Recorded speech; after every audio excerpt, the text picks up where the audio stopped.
The reading is from the book of Obadiah, verses 15 to 21.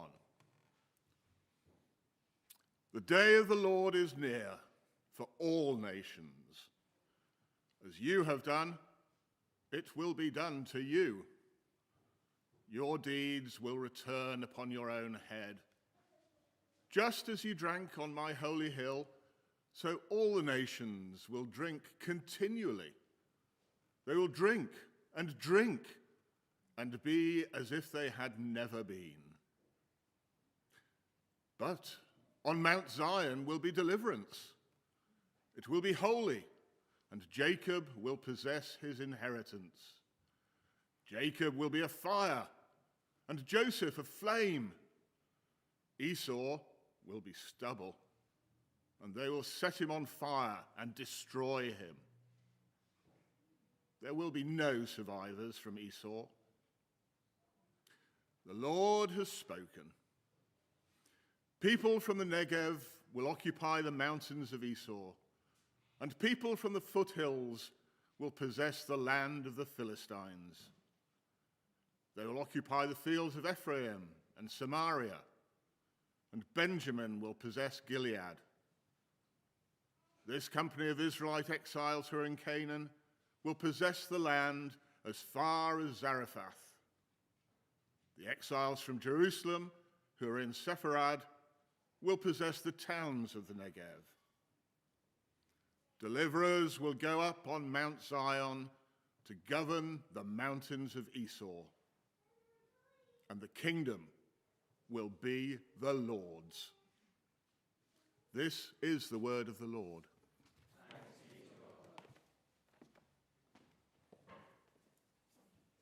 With his disciples to the lake, and a large crowd from Galilee followed. When they heard all he was doing, many people came to him from Judea, Jerusalem, Idumea, and the regions across the Jordan and around Tyre and Sidon. Because of the crowd, he told his disciples to have a small boat ready for him, to keep the people from crowding him. For he had healed many, so that those with diseases were pushing forward to touch him. Whenever the impure spirits saw him, they fell down before him and cried out, "You are the Son of God." But he gave them strict orders not to tell others about him. This is the gospel of the Lord. Praise to you, O Christ.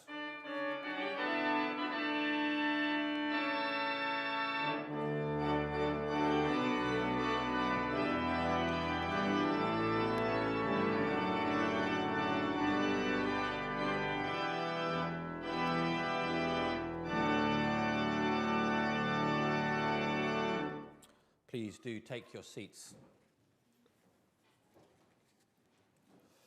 We're going to be thinking about that first reading we had from Scripture this morning, the second part of the book of Obadiah. We looked at the first part last week, and we pick up the story. But to help us get into it, I want to tell you about a film that I remember watching. I thought it was quite recently. Turns out it was 10 years ago. It's called About Time by Richard Curtis. It's one of the only films that he's directed as well as written.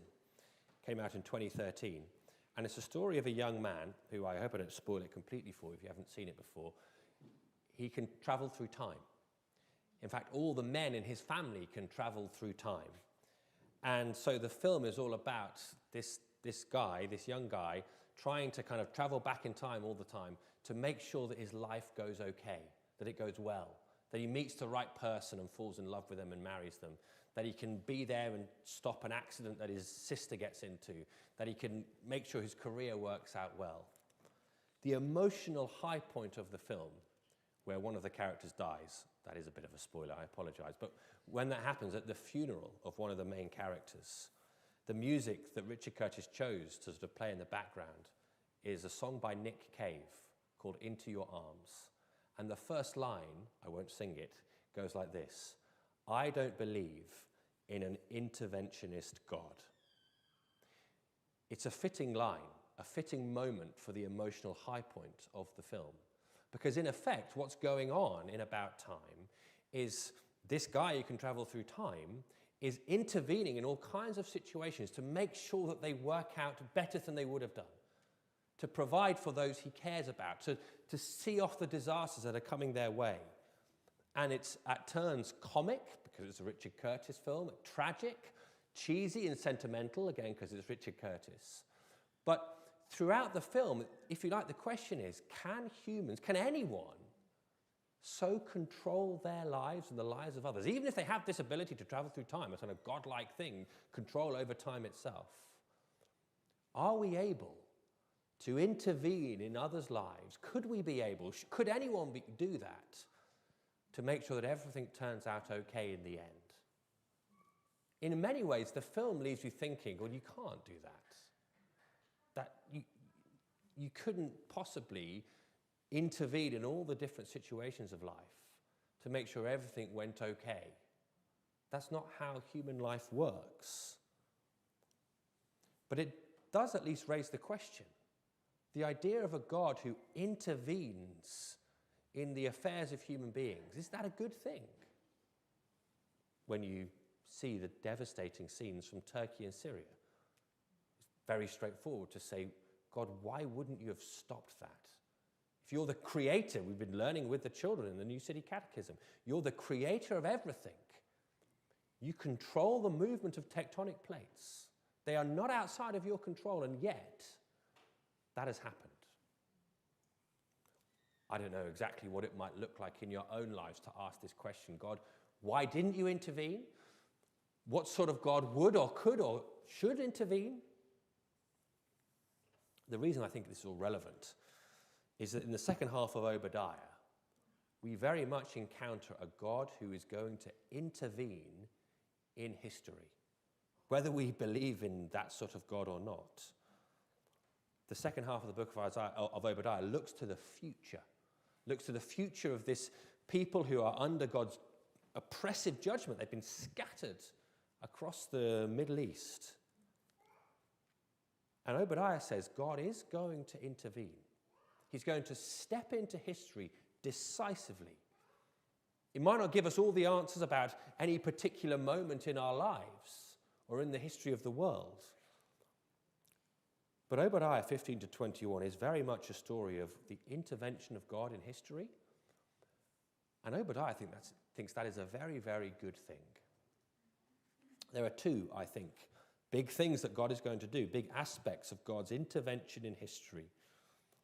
The first is justice.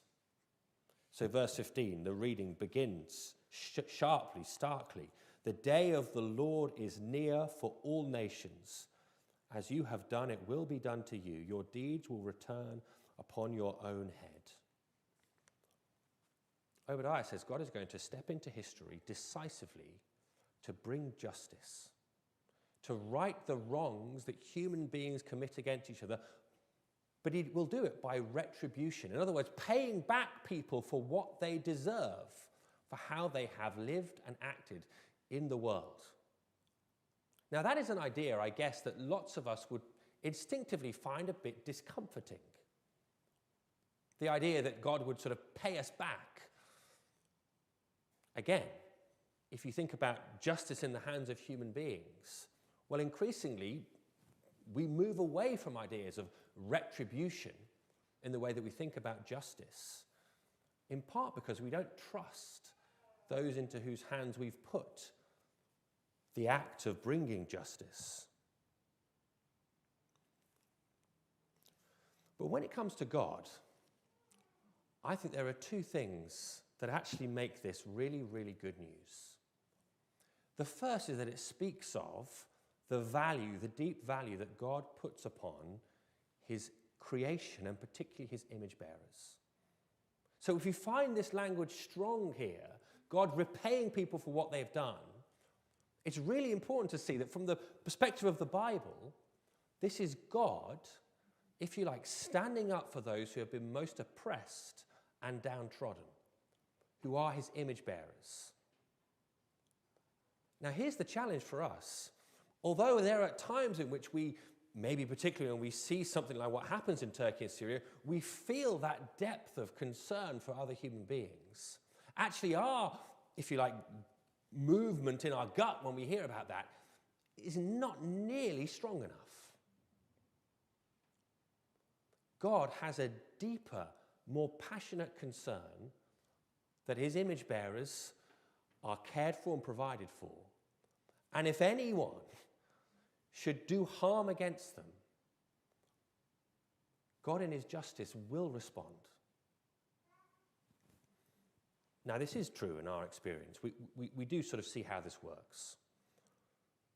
If you saw me flick away a fly and, it fell on the floor and obviously died, you'd think nothing of it.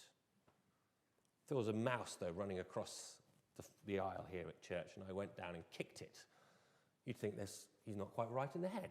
He shouldn't have done that. If a cat ran across and I kicked it as well, you'd think we've got to restrain this person. If it was a baby, well, some of you would come up straight away and call the police. We know that the more value that something has, the more serious the crime.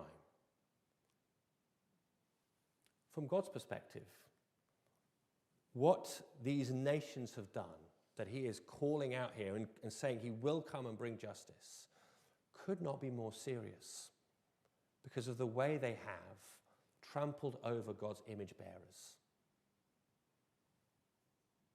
That's the first way where I think this is good news, this intervention of God to bring justice. The second is that it is only God who can do it. Because like I said, we get nervous about this kind of talk of justice because we see injustices happening often, at least occasionally, in the very hands of those who should be standing up for the most vulnerable. Human justice is always imperfect. But the promise of the Bible, the promise of moments like this in Obadiah, is that there is someone who will bring perfect justice, into whose hands we can put that responsibility and take it out of our own.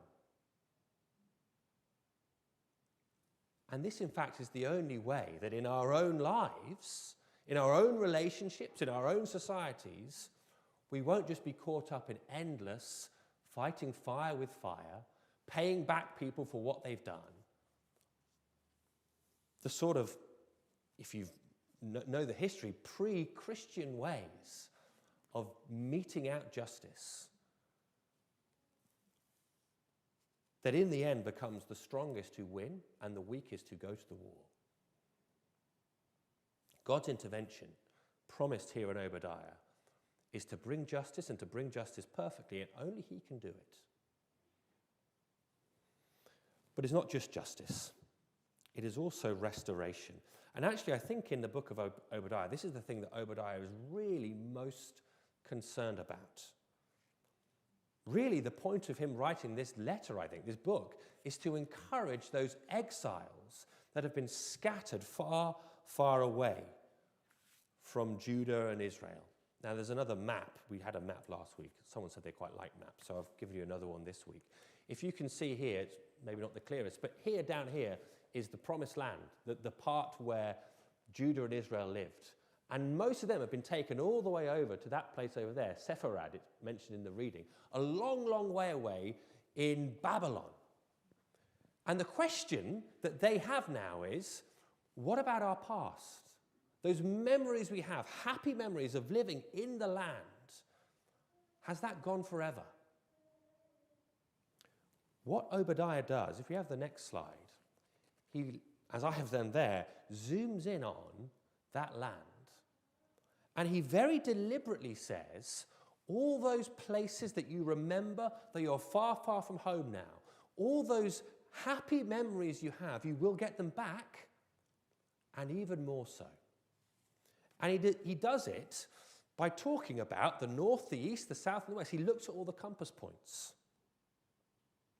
So when he looks south, he says those who are in the Negev, which is sort of in the center, will possess the mountains of Esau, which is further south. And then he looks west, and he says those in the foothills will possess Philistine in the further west. Those in Canaan in the center will possess Zarephath, which is right up in the north. Those in Benjamin in the center will possess Gilead. He very deliberately says, look at the map. Where you used to be, you're going to expand and live further out. Those happy memories are going to be bigger and better in reality one day than they ever were before. Now, we don't hear it quite so clearly because we don't know all these places, but when you look on a map, it's clear. To the south, to the west, to the north, to the east. The promise that Obadiah has from God is that you exiles thought it was all gone, thought it was all lost. One day you're going to be back home, and it's going to be better than it ever seemed possible to be. Thanks, Matthew. We can lose the slide now. Now, it seems to me that this, if you like, here is the picture of actually what is going to be true for the whole universe one day. So this intervention that Obadiah sees is coming, here in one sense is a picture, and it was never really fulfilled in the history of Israel. But if you like, it points us forward to what will be the ultimate, the truest, the most wonderful fulfillment.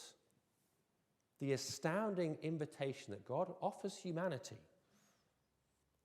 that however much we lose things in this life, and we go through life losing all sorts, however much things fail, however much, because we are mortal human beings, eventually we lose it all. The promise of the gospel in Jesus Christ is that we will get all the happiest memories back tenfold times over, more glorious, more wonderful than we ever dared believe possible. The poem, The Leaden Echo and the Golden Echo, by Gerard Manley Hopkins, I think picks up on these ideas extraordinarily. The first half of the poem is called The Leaden Echo, and it's a picture of human frailty and mortality. It's deliberately lyrical and poetic. It's a poem, what do you expect? But at one point, he asked the question, is there no frowning of these wrinkles, ranked wrinkles deep down? No waving off of those most mournful messengers, still messengers, sad and stealing messengers of grey? He's talking about the simple experience of your hair going grey, and how it, if you like, is just a little sign that all of us in our own way are going to lose our hair, lose our ability to understand the world, lose everything. So the first half of the poem ends with 4 words repeated: despair, despair, despair, despair. Which, if the poem ended like that, would be pretty extraordinary and depressing. But the second half is called The Golden Echo.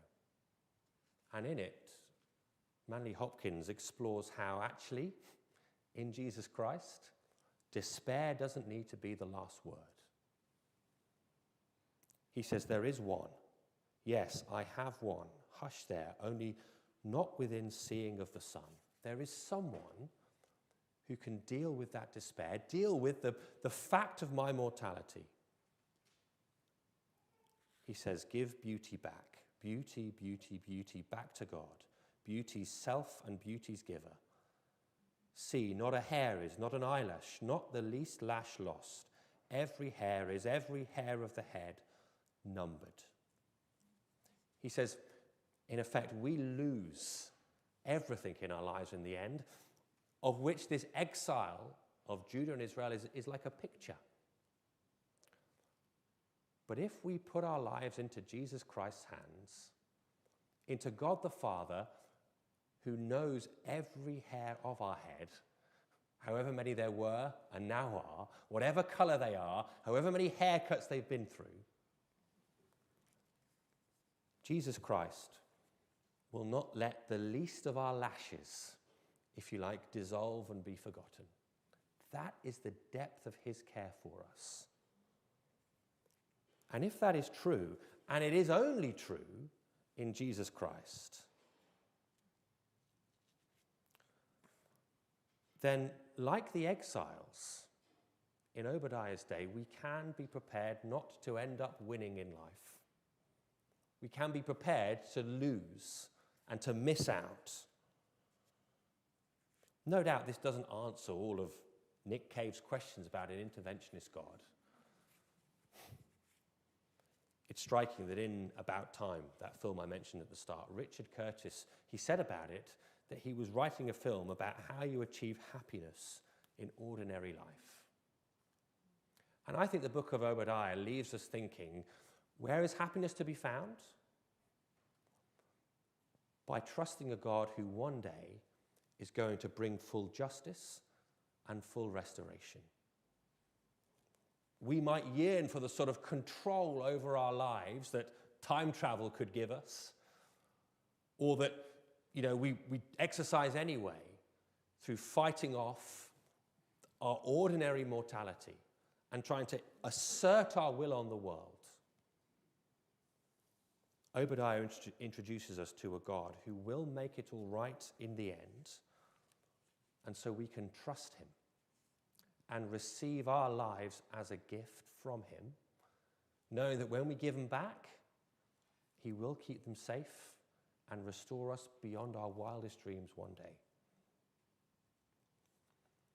And this can only be true, but is wonderfully true, in Jesus Christ.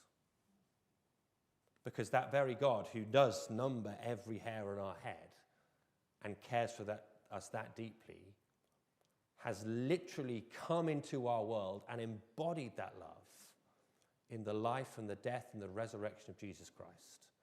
And he says to us as we gather this morning, come and eat and drink. Receive me again by faith to the deepest core of your being. Be united with me like food and drink. Come and nurture your body. And if we have a God who cares for us like that, to that extent, then we can hear this promise of justice and this promise of restoration and not think pie in the sky.